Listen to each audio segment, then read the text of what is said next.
ఏ బాటైనా పర్వాలేదంట, సమయంతో సాగటమే మన సింపుల్ సిద్ధాంతం.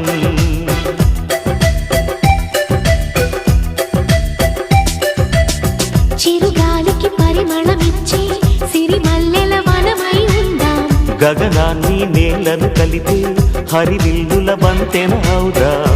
ఆనందం అంటే అర్థం మనమందా, ప్రతి పూట పాటై సాగే హుషారు సరిగమలో.